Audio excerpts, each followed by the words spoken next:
fange ich einfach an. Also, herzlich willkommen zu meinem Anime-Rating. Ich rate ältere Anime-Serien, wo ich davon ausgehe, dass die am beliebtesten waren. Ich hoffe natürlich, dass ich die richtigen soweit ausgesucht habe. Wenn nicht, dann bitte ich um Vergebung. Genau, dann würde ich sagen, fangen wir direkt an. Ja, das ist jetzt alles so ein bisschen kunterbunt gemischt. Wir fangen an mit Digimon Frontier.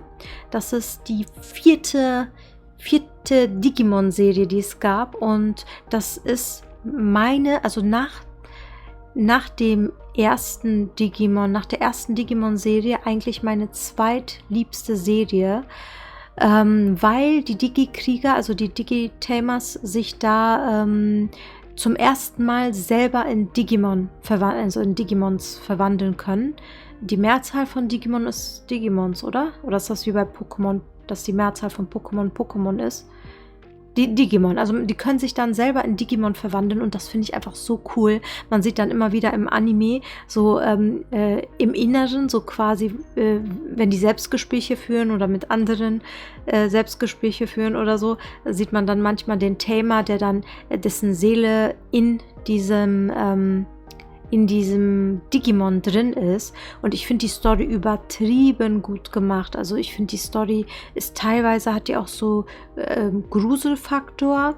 Die hat Mystery, die hat so, das ist so ein Geheimnis noch bei, was sich um diese Digi-Tamer dreht. Also da geht es nicht nur um dieses Abenteuer oder Bösewichte, wo die Digimon Probleme mit haben, sondern halt auch die Tamers. Also vor allem der eine, ich glaube, der hieß Koji, ne? Der mit den schwarzen Haaren. Oder hieß der mit den braunen Haaren Koji? Ne, ich glaube, der mit den schwarzen Haaren, genau. Ich hätte gesagt, dieser Anime, ich weiß nicht, ob ich S oder A machen soll, weil ich fand den tatsächlich recht cool. Nee, ich hätte A gesagt. Doch, ich hätte A gesagt. Der ist schon recht gut gemacht. Also ich kann den auf jeden Fall empfehlen. Ich finde, Digimon haben so oder so richtig krasse Storys auf Lager. Bei Digimon hat das wirklich immer Spaß gemacht, sich die Serien anzuschauen, weil das auch nicht immer das Gleiche war. Es war immer so ein bisschen, also eine andere Story in jeder Serie, aber trotzdem waren da halt Digimon vertreten und man hat dann auch immer wieder verschiedene Digimon gesehen. Also deswegen, ich bin voll der Fan von Digimon eigentlich. Ich hatte auch überlegt, ob ich davon auch Karten sammeln soll, aber die fand ich leider nicht ganz so ansprechend. Genau, dann haben wir hier Beyblade. Beyblade war auch richtig populär, vor allem die Beyblades selber. Ne, ich weiß noch auf Schulhöfen, wie die Kinder sich gebettelt haben oder auch nach der Schule irgendwie, dass die Kinder sich draußen vor der Tür getroffen haben und dann mit ihren Beyblades. Und meine Geschwister haben dann immer auch so, also wenn wir im Türkei-Urlaub sind, dann haben meine Eltern ganz viel so billig nachgemachte Beyblades gekauft, weil die Originalen waren ja dann ein bisschen teurer als die in der Türkei. Direkt in den Koffer gepackt und dann konnten meine Geschwister damit spielen. Ich habe auch ein bisschen damit gespielt, aber nicht so krass gebettelt wie die. Bei denen war das schon wirklich so, dass sie sich mit ihren Freunden getroffen haben und dann direkt Beyblade und so. Genau. Beyblade, ich kann mich gar nicht mehr so richtig an diese Story erinnern, aber es war natürlich spannend, ne? Das waren ja so verschiedene Gruppen, die auch gegeneinander angetreten sind und sowas. Und genau, gegeneinander Kämpfe geführt haben. Ich weiß gar nicht, ob es auch um sowas ging wie eine Meisterschaft und dass man der Meister Beyblader wird oder sowas, das weiß ich gar nicht mehr. Ich kann mich nicht ganz so dran erinnern, aber ich fand die Charaktere eigentlich recht cool. Vor allem den einen hier, der so ein bisschen der Coole war quasi. Oder hier diesen einen, der so im japanischen Stil, nee, chinesischen Stil angezogen ist. Der hat ja auch, bei dem weiß ich noch, dass er irgendwie zu einer anderen Gruppe gehört hatte. Aber dann ist er irgendwie denen hier beigetreten. Ich weiß aber nicht mehr warum. Da ich mich nicht mehr so krass dran erinnere, hätte ich das ein bisschen niedriger gestuft, nicht so hoch, weil es mich anscheinend nicht so krass berührt hat, dass mir das so krass in Erinnerung geblieben ist. Deswegen hätte ich bei Beyblade eher eine C gesagt. Hey, vielen Dank fürs Folgen. Dankeschön. Arigatou gozaimasu. So, dann kommen wir zu Chin-Chan. Chin-Chan hat, wie soll ich das sagen, das hat mein Humorherz, mein Comedy-Herz aufpochen lassen. Ich fand die Witze so genial. Ich meine, ja, die waren manchmal so ein bisschen unter der Gürtellinie und manchmal so ein bisschen fragwürdig. Also die Witze von Chin-Chan sind so eine Sache für sich, aber ich fand trotzdem, dass das halt lustig war, ne? Dieses eine kleine freche Kind, was manchmal auch zweideutige Witze gemacht hat. Ich kann mir auch nicht vorstellen, dass das für Kinder ist. Vielleicht eher so ein bisschen mehr für Heranwachsende, weil die Witze waren ja schon irgendwie, ne, oft doppeldeutig oder irgendwie ein bisschen, ja, so. Deswegen weiß ich gar nicht, aber ich weiß, dass es ganz viele lustige Szenen gibt und der Sarkasmus da drin oder halt die Witze, dass ich das gern geschaut habe. Das lief, also bei RTL 2 Pokito damals, da lief das, meine ich, auch sogar jeden Tag in der Woche. Ich bin mir aber nicht ganz sicher. Ich habe es auf jeden Fall sehr oft, ultra oft gesehen. Da hätte ich eine B gesagt, also eine solide 3. Ne, kann man gucken, muss man nicht. Ich weiß jetzt nicht, ob man was im Leben verpasst, wenn man Chin-Chan nicht guckt. Und der Humor, ich weiß nicht, ob der Humor was für jeden ist, aber wenn ihr gerne was guckt, was lustig ist, wo ihr lachen wollt, ich würde das empfehlen, euch ein paar Folgen anzusehen, und wenn der Humor was für euch ist, dann kann man sowas gerne immer zwischendurch gucken, hat man direkt gute Laune. Also ich bin auch so ein Mensch, wenn es mir nicht gut geht, dann gucke ich gerne Sachen, die mich aufmuntern und mich zum Lachen bringen, weil dann ist für mich immer alles gut. Also so schaffe ich es immer wieder, mich aus negativer Energie oder negativen Erlebnissen immer so wieder hochzuziehen, indem ich immer Comedy gucke. Lustige Animes. So, dann kommen wir zu One Piece. One Piece hätte ich D gesagt. Nee, Spaß. One Piece auf jeden Fall eines der S-Rang-Kandidaten, weil es einfach so eine krasse Geschichte ist, so krass aufgebaut, alles ineinander aufgebaut und man viele Sachen auch dann irgendwie im Kontext dann noch so verstehen kann oder irgendwie daraus noch was herausfindet, oder das ist auch so ein Anime, wo man, wenn man das ein zweites Mal zum Beispiel schaut, auch noch mehr versteht und noch mehr erkennt, was man vielleicht vorher gar nicht erkannt hat. Also es ist wirklich so ein Anime, den kann man sich auch, finde ich, öfter angucken. Ich habe den auch zweimal bis jetzt angeguckt. Also ich bin auch bei den aktuellsten Folgen. Ich warte immer so einen Monat, bis sich wieder ein paar neue Folgen so angesammelt haben, damit ich dann ja wenigstens so 4 Folgen hintereinander gucken kann, weil ich ticke mal aus, wenn ich nur eine Folge sehe und dann muss ich eine ganze Woche warten. Und ja, 2026 hattet ihr vielleicht ja mitbekommen, dass es weniger One Piece Folgen geben wird, also weniger One Piece Folgen rauskommen wird und anscheinend nicht mehr jede Woche eine neue Folge. Ja, mal schauen, wie es wird. Also eigentlich sollte ja 2026 der Anime One Piece enden. Aber keine Ahnung, wie die das da machen wollen, wenn nächstes Jahr nur, ich glaube, 26 Folgen oder so rauskommen sollen.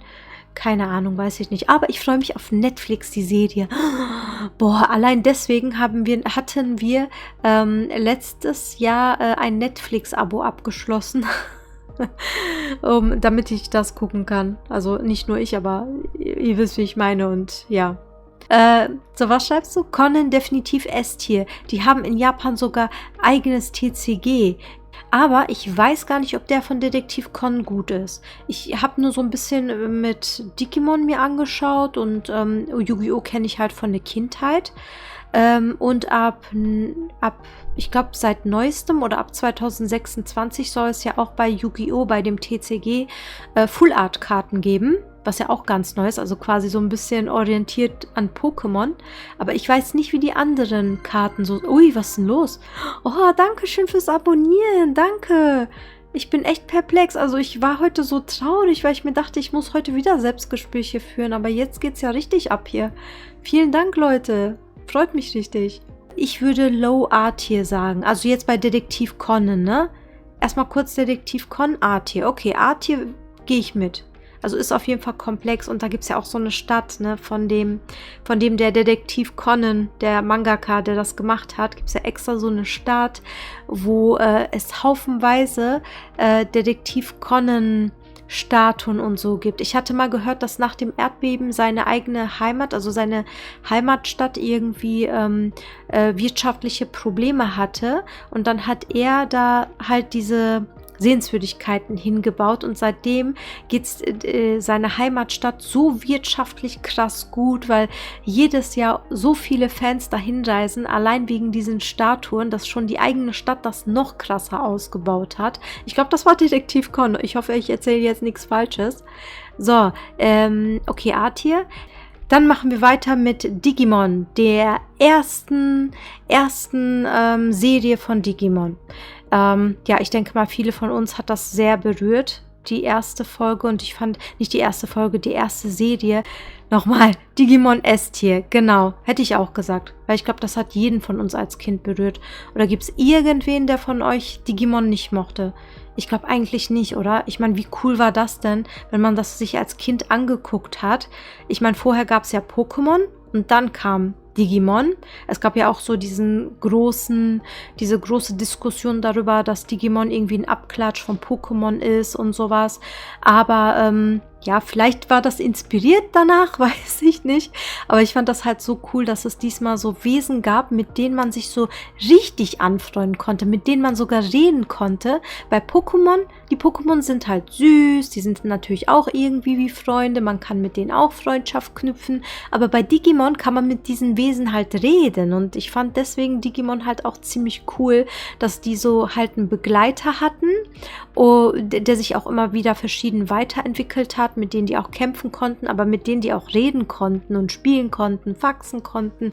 Also quasi wirklich so wie so ein menschlicher Freund irgendwie. Aber dass das halt, ja, so kleine Digimon-monsterartige Wesen waren.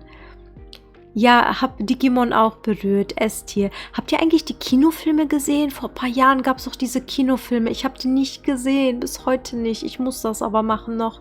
Wo die doch alle erwachsen sind, ne? Und dann sind die doch irgendwie auf der Highschool und so. Und dann passiert wie irgendwas, dass sie dann wieder zurückkommen. Ich weiß, dass das übertrieben im Hype war in den Kinos. Übertrieben. Aber damals habe ich es, warum auch immer, mir nicht angesehen. Ich weiß nicht warum. Und man konnte so Aufsteller, hat man ein Geschenk gekriegt, wenn man ins Kino gegangen ist. Also bei jedem Kino, ich weiß nicht, wie viele man pro Person bekommen hat. Das waren, glaube ich, 3 Kinofilme, meine ich. Und dann hat man immer solche zum Kinoeintritt so Pappaufsteller bekommen von denen. So, dann machen wir weiter. Dragon Ball. Dragon Ball Classic. Ich habe damals als Kind nur vereinzelt Dragon Ball Classic geguckt. Ich finde immer noch, dass der beste Teil von Dragon Ball, also die beste Serie, immer noch Dragon Ball Z ist. Ich habe Dragon Ball Classic halt nur so manchmal geguckt. Dragon Ball Z habe ich extrem gesuchtet, aber übertrieben gesuchtet und mehrfach angesehen. Dann kam ja Dragon Ball GT, meine ich. Das war ja mit Pan. Ach, da habe ich ein paar Folgen gesehen, aber ich fand es übertrieben langweilig. Das war für mich... Oh, vielen Dank fürs Abonnieren. Dankeschön. Ich fand das wirklich... Ich hatte da das Gefühl, dass das eher so für Kinder mittlerweile gemacht ist. Irgendwie hat mir die krasse Action gefehlt. Mir hat so die Spannung gefehlt. Mir hat auch so ein bisschen dieser Gruselfaktor gefehlt. Okay, da hat ja auch nicht der eigentliche Macher von Dragon Ball, hat ja, so wie ich gehört habe, da nicht so viel Einfluss gehabt, sondern das Studio hat ja irgendwie Dragon Ball GT rausgebracht oder so. Dann kam Dragon Ball Super. Dragon Ball Super war auch war ganz gut eigentlich, fand ich. Und letzteres Dragon Ball, wie heißt denn das aktuellste? Da, wo die dann alle klein sind und Kinder sind, da habe ich jetzt nicht so viel von gesehen. Und ich muss sagen, das war irgendwie, ich weiß nicht, das hat mich irgendwie nicht so in den Bann gezogen. Hättet ihr, weil Dragon Ball Z gibt es auch noch drin. Da ich die älteren Animes genommen habe, habe ich jetzt nur die beiden genommen. Hättet ihr gesagt Dragon Ball Classic ist S, A. Also ich denke mal, ihr werdet wahrscheinlich sagen, entweder S oder A. Weil viele haben sich das halt auch sehr, sehr gerne angesehen. Das war auch ultra im Hype, ultra gehypt und hat von uns allen auch irgendwie uns geprägt, so als Kind. Eine C, da mache ich das mal auf C, es sei denn, irgendwer hat Einwände. Okay, jetzt, ja, ich sag mal C, weil ich habe es halt nicht so viel gesehen, ne? Ich habe nicht so viel geguckt. Dann kommen wir zu Pokémon. Pokémon. Ich habe das mehrere Serien lang geguckt, mehrere Serien. Bis, da kam ja irgendwann statt Rocco war da, ich habe den Namen vergessen, der eine mit dem Stirnband und so einem grünen T-Shirt. Dann gab es noch irgendwie Maike, die dann als neues Begleitungsmitglied mit Ash rumgelaufen ist. Dann kam irgendwann Lucia und bis Lucia habe ich geguckt und danach habe ich nicht mehr geguckt. Ich weiß nicht, wie viele Serien das waren, aber ich habe das als Kind geliebt und ich habe die erste Generation Karten gesammelt. Ich habe die heute noch, aber die sind hässlich. Die sind richtig derbe Gebrauchtspuren und sowas, weil man hat als Kind, also ich habe nicht so krass drauf aufgepasst und ich bin so neidisch bei den Leuten, die ihre Pokémon-Karten vernünftig in Ordner als Kind schon getan haben. Die sind ja heute richtig krass wert, ne? Allein für von der ersten Generation diese Karten, selbst wenn die nicht glitzern, wenn die halbwegs in einem passablen Zustand ist, kriegst du schon bei eBay, kannst du die schon für 5, 6 Euro verkaufen. Ja, auf jeden Fall. Okay, Pokémon. Ja, heutzutage kann man die Kinder nicht mehr so abziehen wie früher. Ja, heutzutage sind die schlau, die sind alle aufgeklärt. So, hier haben wir Pokémon. So. Aber das hat so lange gedauert, ne? Das war ja letztes Jahr, dass er dann endlich Meister geworden ist. Ich habe Pokémon Horizonte, den neuen Anime, versucht mir dieses Jahr reinzuziehen. Aber ich konnte, das war irgendwie, ich weiß nicht, das war okay, aber das hat mich nicht ganz so gefesselt. Vielleicht liegt es auch daran, weil ich einfach nicht mehr im Alter bin. Aber ich wollte halt so ein bisschen lernen, wie man halt die neuesten Pokémon ausspricht und halt einfach so ein bisschen mehr da drin sein. Und ja, der Anime war auf jeden Fall nichts für mich. Und dann habe ich mir wieder so ein paar Folgen zwischendurch von den alten Anime angesehen. Und der ist so übertrieben lustig, der ist so sarkastisch. Ich dachte mir so, kein Wunder, dass ich den als Kind mochte. Und den kann man sich, glaube ich, auch locker als erwachsene Person ansehen, weil da einfach so krass viel Comedy-Faktor und Sarkasmus drin ist. Also wirklich, der alte Anime ist immer noch viel, viel besser als die das Neuere. Das Neuere ist halt eher so harmonisch und lieblich und schön und süß und so halt. So, gut, dann kommen wir zu Naruto Classic. Was hättet ihr gesagt? Also das war ja wirklich, Naruto war, boah, das hat mir damals geholfen in der Schule, weil ich wurde da ja so gemobbt. Ich war damals 5. Klasse und bis zur 8. Klasse ja, war ich halt, also ich war so pummelig damals und dann hat halt eine beliebte Schülerin mich als Opfer ausgesucht und dann alle so gegen mich so aufgehetzt und so. Und die haben sich halt auch immer lustig darüber gemacht, dass ich Animes gucke, dass ich ja voll kindisch wäre und die gucken ja GZSZ und DSDS und Big Brother und ich wäre ja voll das Kind, voll kindisch. Vor allem ich war ein Kind, hallo, 5. Klasse, 6., 7., also ich Kind, dann später Teenager, aber trotzdem, ich dachte mir schon, okay. Und das hat mir so geholfen, damals, als ich Naruto Classic geguckt habe, immer nach der Schule nach Hause gekommen, Tornister zur Seite geschmissen und dann halt Naruto Classic geguckt und das hat mir so geholfen, diese Zeit zu überstehen. Und ich habe natürlich dann auch Wachstumsschub bekommen, habe auf meine Ernährung geachtet und sowas, habe möglichst abgenommen und so und ja, ich will damit jetzt nicht sagen, dass man unbedingt abnehmen muss, das nicht, aber das hat mir irgendwie, also es hat mir einfach in der Phase so geholfen quasi. Ja, heute Naruto Classic war Dog, Shippuden nur ein bisschen besser. Ja, finde ich auch. Also, wenn ich Naruto Classic und Naruto Shippuden hier in die Liste fügen muss, dann hätte ich Naruto Classic auch ein bisschen tiefer eingestuft als Shippuden. Naruto Classic hätte ich A gesagt, weil ich fand schon, dass Naruto Classic auch vor allem viel Gruselfaktor auch drin hatte, ne? So diese ganzen verschiedenen Ninjas, Shinobis, Kunoishis und sowas, also die es da gab mit den krass vielen Fähigkeiten, die hatten, oder auch Orochimaru, der da sich an Sasuke rangemacht hat und dann mit dem Fluch mal, oder auch bei dieser Rückholaktion, wo die dann auch gegen verschiedene von Orochimarus Anhängern gekämpft haben und sowas. Also der Anime hat einfach alles, ne? Der hat eine traurige Story. Vor allem war das auch die krasseste Story, die ich dann damals so als erstes als Kind mitbekommen habe. So ein Waisenjunge irgendwie, der dann total traurig war und niemand ihn akzeptiert hat. Also ich habe noch nie so viel in einem Anime geheult wie bei Naruto. Sowohl bei Naruto Classic als auch bei Naruto Shippuden. Es gibt keinen anderen Anime, bei dem ich so krass und so oft geheult habe. Einfach Sasuke, genau, im Deutschen Sasuke und Sakura und Naruto. Genau, obwohl das ja im Japanischen heißt das ja Naruto, Sasuke und Sakura. Aber ja, das wusste man damals nicht, ne? Das war immer so ein Gag, ne? Oder was auch irgendwie oft gesagt wurde, Sasuke oder Sasuke, war auch immer so ein Begriff. Kakashi war der coolste. Kakashi auch voll die geile Backstory, voll coole Charakterdesign. Zurzeit gucke ich Jujutsu Kaisen. Ich habe schon einiges an Folgen geguckt, wo die jetzt auch gerade in diesem komischen Wald sind und gegeneinander kämpfen müssen. Und das erinnert mich so krass an Naruto. Ich meine, auch wie Gojo allein schon aussieht, der sieht aus wie eine Kakashi-Kopie.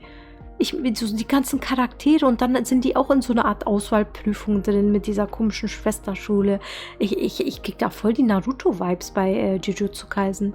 Auf jeden Fall krass, genau. Und was ich auch toll fand bei Naruto, dass halt auch Leute gestorben sind, die man ins Herz geschlossen hat. Also ich finde es nicht gut, dass sie gestorben sind, aber ich finde das gut, dass man versucht hat, das so ein bisschen tragischer darzustellen oder so ein bisschen ernster, weil ich meine, waren das ja auch so ernste Situationen, und dann kam es ja auch irgendwann zum Ninja-Weltkrieg und sowas, dass man das dann halt nicht so, ne, alle Friede, Freude, Eierkuchen, keiner stirbt und alle sind am Ende beste Freunde, sondern dass da halt auch wirklich halt so ein bisschen anders halt gemacht wurde, ein bisschen ernster, ein bisschen düsterer halt auch. Genau. So, dann kommen wir zu Ranma 1,5. Ranma 1,5 war mein erster Manga, den ich hatte. Mein allererster Manga. Oder ich glaube sogar meine allerersten 3 Mangas. Ich hatte nämlich genau 3-mal von Ranma 1,5 einen Manga bekommen. Genau, ich fand die Serie auch, die ist humortechnisch richtig cool. Also wenn ihr wieder irgendwas sehen wollt, irgendein Anime, der Humor hat, würde ich den empfehlen. Aber die erste, also die ältere Serie, nicht die Neuauflage, weil ich habe von der Neuauflage, die vor ein paar Jahren erschienen ist, eher Negatives gehört. Ich habe gehört, dass man da so voll viel versucht, irgendwie politisch korrekt zu sein und die Witze irgendwie so sehr, sehr gedämpft sind. Also nicht so wie bei dem klassischen. Ranma 1,5 ist wirklich recht übertrieben lustig gemacht. Kann man sich anschauen. Hab den Titel nie verstanden. Warum nur halb? Weil der ist damals, als er mit seinem Vater, der trainiert hat gerne, und dann ist er irgendwann zu so heißen Quellen gegangen, und da gab es so verschiedene heiße Quellen, die verflucht waren, und je nachdem, in welche man versehentlich reingefallen ist, also das war eigentlich auch so abgesperrt, dass man da halt nicht reinfällt, aber sowohl er als auch sein Vater sind beide aus Versehen dann jeweils in eine heiße Quelle reingefallen, und er ist in die Quelle reingefallen, wo irgendwie mal ein Mädchen gestorben ist, und seitdem verwandelt er sich bei kaltem Wasser in ein Mädchen, und bei heißem Wasser verwandelt er sich wieder zurück in einen Jungen. Und sein Papa, der ist da ja auch versehentlich reingefallen, das ist ja so auch ein Witz an der ganzen Sache, der verwandelt sich dann bei kaltem Wasser in ein Panda. Genau. Und dann kommt das halt so, dass die halt wieder zurück nach Japan kommen, und die besuchen dann den Freund von dem Papa von Ranma. Also Ranma ist ja der Charakter, Ranma, der mit den schwarzen Haaren, der gerne so Kampfkunst betreibt und sich seitdem in ein Mädchen verwandelt. Und genau, dann ist das halt so ganz grob erklärt, ohne Spoiler, dass sie dann zurück nach Japan reisen und der Papa von dem, also der Panda, hat halt so einen besten Freund und dann hat er mit dem besten Freund irgendwie arrangiert, dass Ranma mit deren Tochter heiratet und die findet das irgendwie blöd, also die sind dann verlobt, die wurden dann einfach verlobt und er findet das blöd und dann gibt es da irgendwie so komische Beziehungen, also da gibt es dann immer mehr Mädels, die dann irgendwie auf den stehen und was von dem wollen und so und dann gibt es auch noch jemanden, der dann irgendwie auf seine Verlobte steht und irgendwie so ganz lustig gemacht, so irgendwie, ja, so Comedy-mäßig, ich kann es nicht besser beschreiben, aber ich kann es empfehlen, das ist echt lustig. Also gibt es da auch Quellen, wo man Werwolf hätte sein können, keine Ahnung, aber es gibt auf jeden Fall noch einen Charakter, der kann sich in einen kleinen Meerschwein, ein kleines Schweinchen, Meerschwein verwandeln. Dann gibt es noch einen Charakter, der kann sich irgendwie in eine Ente verwandeln und die sind alle in diesen heißen Quellen irgendwann mal lang gelaufen, ganz zufällig, als sie da, weiß ich nicht, Urlaub gemacht haben und die sind alle dann versehentlich da reingefallen, obwohl da immer Absperrungen waren, aber egal. Also ich kann den echt empfehlen, der ist super, super lustig. Genau, den hätte ich gesagt, aber ihr kennt den nicht, ne? Also du kennst den auf jeden Fall nicht. Ich weiß nicht, wie es mit den anderen aussieht. Ich hätte da auch gesagt, ich hätte da wirklich A gesagt. Also definitiv mindestens A. Der ist übertrieben und unterhaltsam, kann ich empfehlen. Und boah, das waren meine ersten Mangas. Ich habe die damals aber so bekritzelt. Ich dachte mir so, oh cool, man kann die auch noch ausmalen, weil ich war ja ein Kind damals. Genau, habe ich dann irgendwann weggeworfen, weil die dann so zu bunt ausgemalt waren. Du hast ihn gesehen? Oh cool. Also magst du den auch so vom Humortechnischen her? Eigentlich? Also ich finde den recht gut gemacht. So, dann kommen wir zu Yu-Gi-Oh! Leute, wir kommen zu Yu-Gi-Oh! Was würdet ihr sagen? Damals habe ich den auch geguckt. Der war auch total im Hype. Ich habe auch Yu-Gi-Oh! Karten habe ich eigentlich nicht so viel gesammelt. Ich hatte vereinzelt welche, aber da waren eher so meine Brüder, die mehr Yu-Gi-Oh! Gesammelt haben, ich mehr Pokémon. Genau. Wie hättet ihr Yu-Gi-Oh! Eingeschätzt? Also ich persönlich, was hätte ich denn gesagt? Damals habe ich den eigentlich total gemocht. Damals war der für mich schon eine S, aber mittlerweile hätte ich den eher auf eine A gesagt. Aber ich glaube, viele hätten den, glaube ich, auch auf eine S gewählt, oder? Yu-Gi-Oh! D, die Duelle sind so gescriptet. Okay, als Kind hat man das aber nie verstanden. Ja, dann mache ich B. Ich hätte gesagt, es ist okay. Es ist eine okay gewesen, weil war mal was anderes, so Monster aus den Karten. Das ist quasi die düstere Variante von Pokémon. Hätte ich gesagt, aber so höher hätte ich den, glaube ich, auch nicht so gestuft. So, dann kommen wir hier zu Digimon 3. Digimon, wie hießen die? Tamers, glaube ich, ne? Die hießen doch Tamers. Das waren 3 Personen. Ich fand, das war eigentlich eher so einer der langweiligen Serien von Digimon. Deswegen hätte ich den sogar auf C. Also es war doch eher von der Story ein bisschen langweilig. Bei dem ersten, mit denen ist man aufgewachsen. Bei dem zweiten waren da ja dann auch noch Charaktere drin, die man kannte. Aber bei dem dritten, ich weiß nur, dass es da so ein Digimon gibt, was aussieht wie ein Pokémon. Es gibt dieses Pokémon Zeraora. Und hier gibt es dieses hier, weil ihr das sehen könnt, das sieht so ein bisschen fuchsartig aus. Das ist der Begleiter von diesem Mädchen hier. Ich vergesse immer wieder den Namen, aber der sieht extrem aus wie das Pokémon Zeraora. Genau, Renamon. Ja. Gibt sehr viele Fanart von dem Digimon. Ja, kann ich mir vorstellen, der hat echt einen coolen Design. Den vergisst man nicht so einfach. So, dann haben wir Shaman King. Kennt ihr den? Den kann ich auch empfehlen. Der ist auch vom Humor her Sarkasmus pur, Humor pur. Da kämpfen die auch so. Die haben irgendwie, betteln sich so. Die haben das sind quasi Schamanen, die dann so Begleitgeister haben. Und die Geister kämpfen dann gegeneinander. Und die Begleitgeister sehen dann halt auch ganz unterschiedlich aus. Teilweise manchmal wie Menschen. teilweise manchmal nicht ganz, aber doch meistens eher so vermenschlicher, also so ein bisschen menschlichen Touch, aber ich kann ihn voll empfehlen. Shame King gab es auch vor ein paar Jahren eine Neuauflage. Ich weiß aber nicht, wie die Neuauflage war, aber ich kann da auch die ältere Version empfehlen, übertrieben lustig. Ich dachte, Schamanen sind schon relativ hochgestellt Schamanen sind relativ hochgestellt von den Kulturen von indigenen Völkern. Ja, also ist danach inspiriert halt, ne? Deswegen Shame King damals immer morgens um 7 auf Kabel 1. Ja, auf Kabel 1 habe ich das auch gesehen.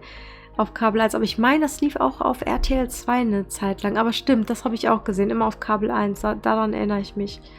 Den hätte ich auch höher eingestuft. Ich hätte da A gesagt, weil ich fand den auch. Ich finde Comedy-Animes, also wenn da so Animes sind, die mich wirklich immer und immer und immer wieder zum Lachen bringen, dann sind die für mich eigentlich immer ganz hoch, weil ich mag einfach alles, was mich aufmuntert. So, dann haben wir Dragon Ball Z. Den auf jeden Fall höher stufen. Den hätte ich S gesagt. Gibt es irgendwelche Einwände? Weil Dragon Ball Z finde ich echt mega. Ich fand, da war alles drin. Ich habe damals das auf Tele 5, glaube ich, habe ich das eine Zeit lang gesehen und RTL 2.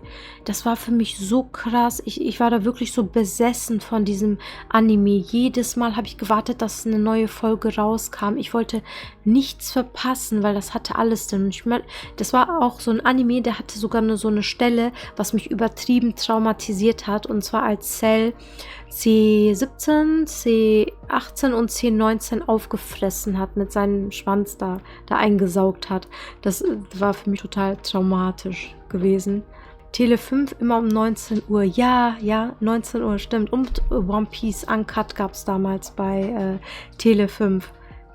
Ich fand das richtig cool, weil Tele 5 Uncut gezeigt hat und RTL 2 nicht. Also das heißt, ich habe noch One Piece und Dragon Ball Z damals sogar noch Uncut gesehen. Ich hatte damals Angst vor Vegeta, als er ausgerastet hat, weil Son Gohan ihn verarscht hat.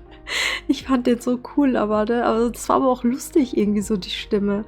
Echt, Son Gohan Vegeta hattest du Angst?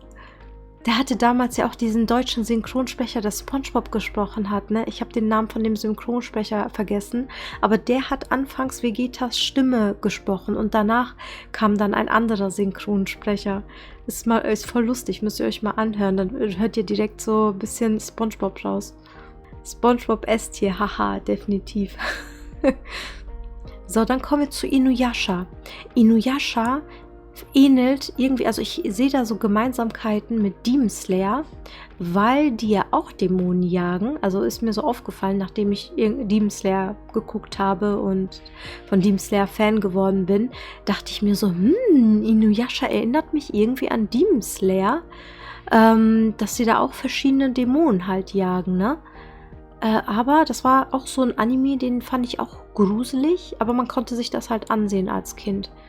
Inuyasha, okay, definitiv, sage ich auch. Und die Songs sind auch schön oder auch die Story, ne, mit Kagome und Kikyo oder halt auch mit Inuyasha und wie hieß sein Bruder nochmal? Sesshomaru war das, glaube ich, ne? So die ganze Geschichte einfach, aber auch es ist, ne, lustig, aber auch düster, also ähnelt wirklich, ich glaube, Leute, die Demon Slayer mögen, könnten auch Inuyasha mögen, also zumindest die alte Serie. Es gibt ja mittlerweile diese Fortsetzung, wo die Kinder irgendwie auf Reisen gehen. Da habe ich keinen Plan von, ob die gut ist oder nicht. Also kann ich euch weder abraten noch empfehlen. Aber dieses kann ich auf jeden Fall empfehlen, falls ihr Demon Slayer mögt. Damals immer auf Viva um 21 Uhr. Miroge, ja, der Lustmolch. Ja, ich fand den so lustig, immer mit seiner Hand am Grapschen und so. So, dann haben wir nur noch vier Animes. Dann haben wir Jan die Kamikaze-Diebin. Ich habe ja doch 2 Magical Girl Animes drin. Oh, gut. Ja, ich dachte, Sailor Moon steht da allein. Jan die Kamikaze-Diebin ist so eine Mischung aus Magical Girl und Detektiv Conan, hätte ich gesagt. Ich finde das interessant, dass also ich finde das Outfit richtig cool. Ich finde die Designs recht cool gemacht. Ist ja auch von Arina Tanemura. Ich habe damals Arina Tanemura übertrieben gehypt. Ich habe auch versucht, an jeden Manga von ihr ranzukommen. Ich habe auch so einige Mangas von ihr gelesen, die habe ich dann aber wieder verkauft. Genau. weil ich dann irgendwann zu viele hatte und mir dachte, ja, ich bin auch nicht so der Typ, der irgendwie so krass besessen Fan von jemandem ist und irgendwie alles haben muss. Ist mir dann irgendwie zu anstrengend. Also ich mag es gibt Leute oder Musiker oder Animes, wo ich die mag, aber ich bin da nicht so besessen, dass ich sage, ich muss alles davon haben. Ich hätte B gesagt. Also ich mochte den Anime sehr, aber im Vergleich zu denen, ich will jetzt auch nicht alles auf die gleichen packen. So, wir haben noch 3 Animes. Dann haben wir Naruto Shippuden. Da hätte ich auf jeden Fall S gesagt, weil ja, das wirklich eines der Animes sind, die mich am meisten, also die mich irgendwo geprägt haben, ne? Also wirklich so ein Anime, der einfach so mein Leben positiv geprägt hat. Auch die Charakterentwicklungen, also dass die Charakter, da habe ich das zum ersten Mal so richtig gemerkt, dass so diese Entwicklung der Charaktere einfach, ne? Ich meine, klar, bei One Piece kam ja später, ne, One Piece kam, glaube ich, zeitgleich mit Naruto, weiß ich gar nicht mehr, aber das fand ich halt auch, das fand ich auch cool, dass halt sich Charaktere so weiterentwickeln. Das hat man halt bei Animes, ne? Genau. Hätte ich auf jeden Fall S gesagt. Dann haben wir hier Sailor Moon. Sailor Moon ist auch eines meiner Lieblingsanimes aus der Kindheit gewesen. Das ist auch mein erster Anime gewesen, den ich geguckt habe.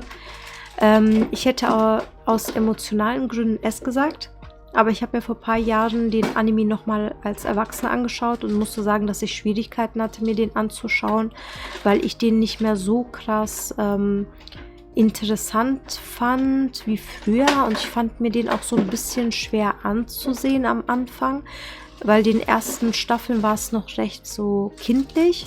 Dann wurde es so ein bisschen ernster mit dem Kampf mit Königin Perilia und dass sie dann auch alle gestorben sind und so. Und die haben sich ja dann auch entwickelt. Also irgendwann wurde es ja dann auch immer so ein bisschen ernster und so. Und irgendwann ging das auch. Gerade als dann die Staffel mit Sailor Saturn und Hotaru war, fand ich das auf jeden Fall richtig cool wieder.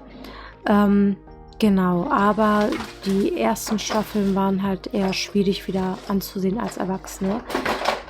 Ich würde den aus emotionalen Gründen auf die S packen. So, dann haben wir den letzten Anime und das ist der zweite Digimon, die zweite Digimon-Serie, wo dann auch noch, ich glaube, die hieß Sora und TK, ich weiß gar nicht mehr, ich glaube TK hieß der, von der ersten Generation als Erwachsene da mit den neuen Digimon-Kriegern, den neuen Tamers, da mit in der Story sind, und da tauchen teilweise dann auch noch die von der ersten Generation auch noch ein bisschen älter zwischendurch mal auf. Das fand ich schon ein bisschen interessanter als den dritten Teil. Deswegen hätte ich schon B gesagt. Hätte ich schon auf B eingestuft. Hätte ich gesagt, aber auch nicht so krass, dass er jetzt hier A wäre. A ist wirklich Sachen, die ich sehr gern geguckt habe. Und S sind die, die mich so geprägt haben. Ja, so hätte ich das gesagt. S sind alle Animes, die mich so geprägt haben, und A ist alles, was ich sehr viel und sehr gern geguckt habe. Ja. So, würdet ihr sagen, das passt alles soweit mit der Einstufung? Also hat auf jeden Fall mega Spaß gemacht. Vielen lieben Dank, dass so viele Leute diesmal da waren und dass ihr mich auch im Chat nicht allein gelassen habt und mitgemacht habt. Es hat wirklich übertrieben Spaß gemacht. Ich liebe das, mich mit euch auszutauschen. Oder ihr habt mir jetzt ja auch so Hintergrundwissen geliefert, was ich vorher nicht wusste. Das finde ich auch immer ganz gut. Ich mag das immer. Genau. Ja. Also wenn ihr solche Tierlisten mögt, dann schreibt mir das gerne. Ich werde nochmal diesen Stream heute nochmal in eine gekürzte Version auf meinem YouTube-Kanal Juyume Vlog laden. Ich würde mich natürlich freuen, wenn ihr mich da auch supportet und unterstützt, meinen Anime- und Manga-Japan-Kanal. Genau, hauptsächlich mache ich da Shorts, aber ich werde auch immer wieder Videos noch produzieren. Genau, hat mir auf jeden Fall richtig Spaß gemacht und ich würde gerne sowas wiederholen. Ihr könnt gerne bei meinem Instagram mit abstimmen über die Themen, die wir dann besprechen können. Ich würde auch gerne mal Jujutsu Kaisen machen, aber ich bin da noch relativ wenig Folgen habe ich geguckt. Also da will ich ein bisschen aufholen und dann würde ich auch gerne mal so ein Jujutsu Kaisen Ranking-Dingens machen. Vielen Dank fürs Zusehen. Ich wünsche euch noch einen wunderschönen Abend und würde sagen, bis demnächst, Leute. Passt auf euch auf, bleibt gesund und bis zum nächsten Mal. Tschüss.